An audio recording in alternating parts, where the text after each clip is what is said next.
تو انگریز نے دو کوششیں اور کی.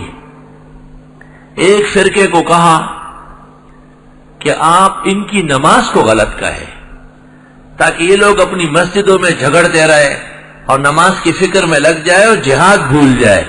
تو فاتحہ خلف الامام، امین بالجہر، رفع یدین، یہ مسائل پیدا کر لیے گئے. عظیم آباد میں شمس الحق نام کا آدمی اس کے لیے تلاش کیا گیا. شمس الحق عظیم آبادی، اور یہ دو واسطوں سے قاضی شوکانی تفضیلی شیعہ اس کا شاگرد ہے. اور دہلی کے اندر مولوی نذیر حسین معیار الحق والا، اور قنوج کے اندر نواب صاحب صاحب العروج بالفروج، نواب صدیق حسن خان قنوجی. ان لوگوں کو اپنے آقا اور محسن انگریز نے یہ منصب حوالے کیا کہ تم لوگ حنفی نماز پر اعتراضات کرو کہ ان کی مسجدوں میں بے چینی پیدا ہو جائے. تو امین بالجہر، فاتحہ خلف الامام. وہ حنبلی اور مالکیوں کی طرف رجوع کر لے، حق مذاہب موجود تھے، لیکن چونکہ ہندوستان کے اندر انگریز کو ہندوستان سے نکالنے کا بیڑا علماء احناف اور مسلمانان احناف نے اٹھایا تھا، ان کو بے چین کرنے کے لیے اور ذہنی ابتری میں مبتلا کرنے کے لیے ہندوستان کے اندر یہ کوشش کی گئی. میرا چیلنج اور دعویٰ ہے، سلطنت مغلیہ کے دور میں کوئی ایک غیر مقلد ہندوستان میں دکھائے، پتہ دے ہمیں خالی نہیں رہ سکتا تھا. وہ سب کے سب سلاطین وہ فرغانہ اور مرغینان سے آئے تھے، صاحب ہدایہ کے گاؤں سے. وہ کٹر قسم کے احناف تھے، وہ اس قسم کی چیزوں کو نہیں چھوڑ سکتے. اور میں کہتا ہوں اس سے پہلے جو 6 سلطنتیں رہی ہے اس دور میں کوئی غیر مقلد دکھائے مجھے، اور جب سے یہ پیدا ہوئے اس وقت سے مسلمانوں کی حکومت ختم ہو گئی.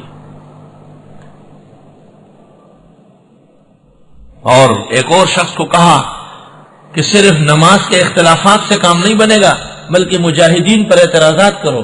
تو اس نے کہا یہ کرامات نہیں مانتے، یہ بزرگوں کے فیوز کے قائل نہیں ہے، اور ان کے عقائد خراب ہے. وہابیت کا بلیم اور دبا ان پر چسپاں کر لیا تاکہ لوگ کہیں کہ بھئی ہمیں ایک ایسی جماعت کے جھنڈے کے نیچے کیسے جہاد کرے جو خود مسلمان نہیں ہے. تو اعلیٰ حضرت جیسے لوگوں کو چن لیا گیا.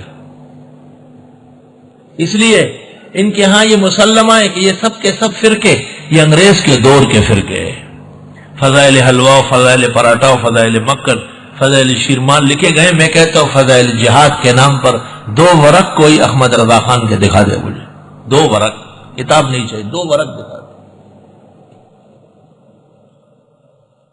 بلکہ ترکیہ کے حق میں جو مسلمان خلافت چلا رہے تھے اس کا سب سے بڑا مخالف ہندوستان کے اندر مولوی احمد رضا خان تھا.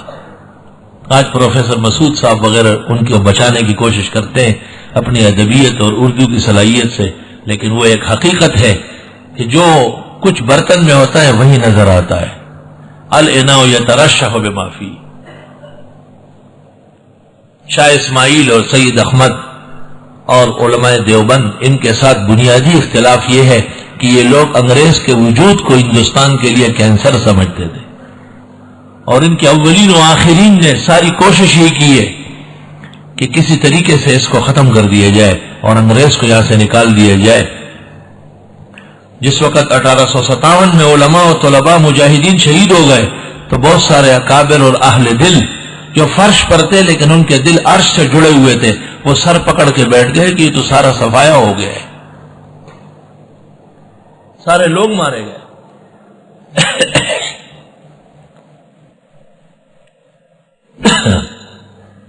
اس کے بعد انہوں نے اس بات کی کوشش کی کہ بھئی کوئی ایسا انتظام کیا جائے کہ مجاہدین ختم نہ ہو.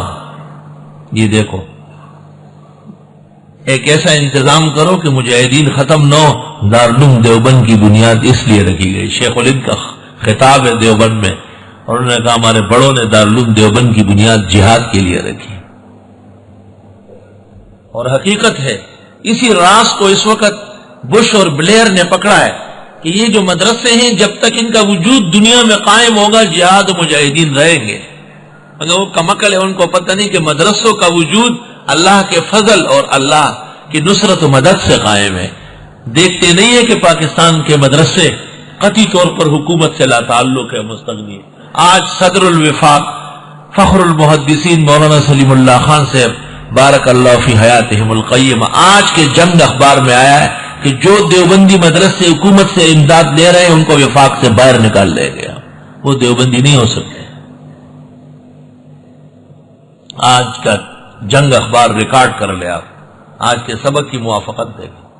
آج سب سے پہلے فجر کے بعد جب میں نے اندر اخبار منگوایا، یہ دیکھ کر کے آنکھیں ٹھنڈی ہو گئی کہ مولانا نے وفاق کے صدر اور پورے عاملہ کے اندر یہ مکمل فیصلہ اتفاق سے کیا ہے کہ جو لوگ اہل حق ہے، اپنے آپ کو توحید و سنت کے ماننے والے کہتے ہیں، وہ کیسے حکومت وقت سے تعاون لے رہے ہیں. جب تک کہ حکومت اسلامی نہیں ہے اس وقت تک یہ تعاون نہیں لے سکتے. اور یہی فقی الامہ مفتی اعظم اسلام اپنے زمانے کے تمام اولیاء اور علماء کے پیکر اور جامع مفتی محمود نے فتویٰ دیا تھا ضیاء الحق کے زکوٰۃ کے خلاف، اور اب بھی وہ فتویٰ قائم دائم ہے.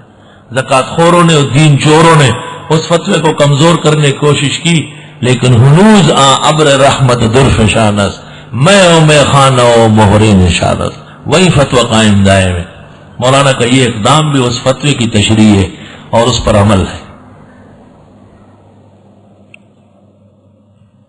بعض لوگ کہتے ہیں کہ نہیں، ان کو خامخواہ کی حکومتوں سے اختلاف ہوتے ہیں، حکومتوں سے اتفاق میں ہر شخص کو نظر آتا ہے کہ فائدہ ہوتا ہے، پیسے ملتے ہیں، دولت ملتی ہے. ہم لوگوں سے 10 روپے اور 1000 اور 100 روپے لینے کو پسند کرتے، حکومت کروڑوں دیتی ہے، اس کو کوئی نہیں لیتا. کیوں؟ کیونکہ اس کے ساتھ بہت بڑی دینی کمزوری آئے گی، اور مدارس اور علماء اپنا منصب جو احقاق حق کا ہے اس کو پورا نہیں کر سکیں گے. اس وجہ سے علماء حق مجبور ہے، نہیں لے سکتے.